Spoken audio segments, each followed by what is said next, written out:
Welcome to the Faith and Business Podcast. I am your host, Elle Edwards, founder of the Faith and Business Playground. I'm here with Bible-friendly brain gymnastics and mentoring and this podcast to help you embrace your inner weirdo so you can choose happy every single day. Why? I want every single Jesus geek like you to be so full to the top with God's love that it can't help but ooze out into the world around you.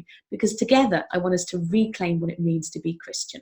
And that starts with you. Now, in today's episode, we are considering a little bit more what to do for those times when things feel really uncertain. So if you've listened along already, you will have heard my reminders to start giving yourself a dose of uncertainty. Yesterday, we started talking about optimism, and that actually carries on in today's episode as well, because today we're going to be talking about story. Now, I love stories. I do try very, very hard, thanks to my wonderful timer, to keep these episodes of the podcast to no more than 10 minutes. They're usually about 7 or 8 minutes long. The reason for that is a technical reason. I like to share them in a number of different ways. They go on Instagram, they go up via Alexa. I've had to whisper that word, otherwise the one I have in the corner will wake up and she'll start talking to us. And they only accept episodes that are 10 minutes or less. It's actually a really useful tool for me because otherwise it got off on a complete tangent and nobody wants really, really long videos and really, really long episodes. However, I do love storytelling. And one of the real wonderful things about storytelling is the way that it can actually help you consider and think differently about the way that you look at the world. It's actually a really powerful tool for your brain as well. And so today I want you to start thinking about the story that you are telling yourself about the uncertainty that you are facing. Because if you are approaching the storytelling from a very pessimistic, gloomy, down in the dumps frame of mind, you're going to have a down in the dump, pessimistic, negative outcome.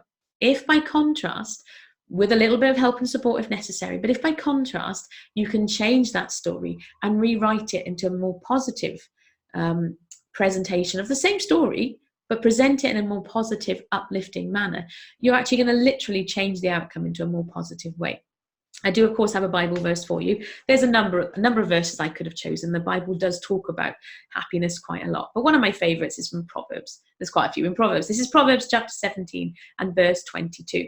A cheerful heart is good medicine, but a crushed spirit dries up the bones. Now, that's not the only time in the Bible where it talks about the power of positivity. And there's real science around this as well. I mean, the whole positive psychology movement is completely fascinating to me. There's been lots of amazing work going on there. People are actually able to help turn around, maybe not severe depression, but at least, minor to moderate depression, using the power of our minds.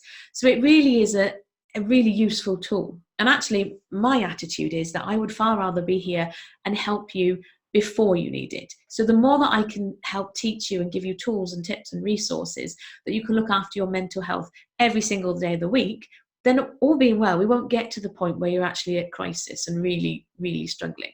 Because I'll be quite candid. I'm not a mental health professional. I'm not a psychologist. I'm not a psychiatrist. If you're struggling with major depression, you go and see the medical professionals.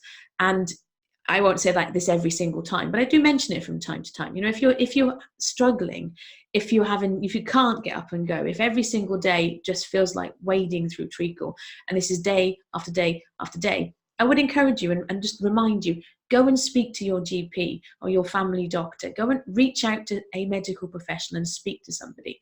That is outside the remit of this podcast. Instead, my goal is to, like I say, to give you these tools so that you can apply this day to day. And you do have the support, of course, of the playground as well. That's my little reminder for you, faithandbusinessplayground.com. That's where we have a community of Jesus geeks like you who come together, and we have weekly calls and mentoring and encouragement for each other. But how this applies to you and your uncertainty is, and this is going to take work on your part. Okay, I acknowledge that. I can't do this work for you. I can guide you. And if you're in the playground, we can talk about this and help reframe it. But what we're actually really talking about, that word there is reframing it. You can imagine any single story that you've ever read. And if you read the story from the position of the heroine, you read a story. If you then was to read the same story written from the position of the baddie, right, you'd have a completely different story. There's a fiction author called Philippa Gregory. She's a historical fiction author. She does this brilliantly. If you've read any of her books, I've only read maybe 5 or 6 of them, but she's taken the ones I'm on at the moment around the time of Henry VIII's grandfather, that sort of era.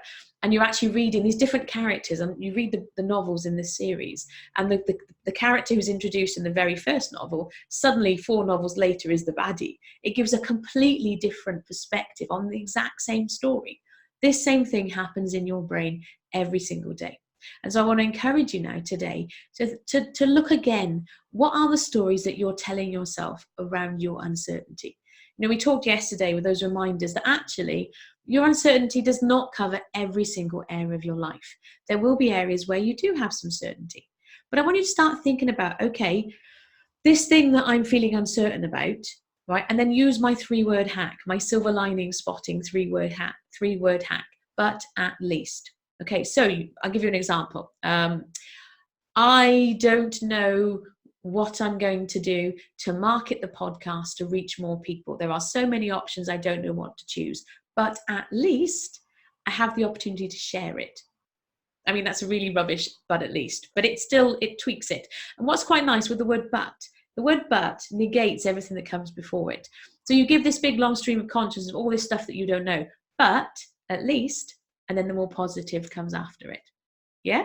So I want you to try it for yourself. And like I say, to start with, it will feel a bit clunky. It might feel a bit unnatural. It might feel difficult, but practice it. The more that you practice these things, the easier it gets. You'll get to the point. If you start but at leasting, I do it without even thinking about it now. I but at least almost every single situation. Drives my family crazy sometimes. Something will happen. I go, but at least. And my 12-year-old's like, oh, Mom, no. I just can't help myself. I'm the irrepressible silver lining spotter. But it actually works. And it comes back to that reticular activating system, that we mentioned yesterday. You but at least, and your brain will start filtering in more and more examples. I don't know what happened to my voice then. It all just disappeared. Whew. But the important thing is to give it a go for yourself. Try it out, see how you get on. Those 3 words, but at least, you can use them to turn around almost any situation, and it does get easier with practice. And like I say, if you're getting stuck and you are in the playground, pop a little note in the group and we can do it together, or we can talk about it in the call on Friday as well. But the important thing is to recognize that when you have a story, depending on whose point of view you're seeing the story from, it gives you a completely different outcome.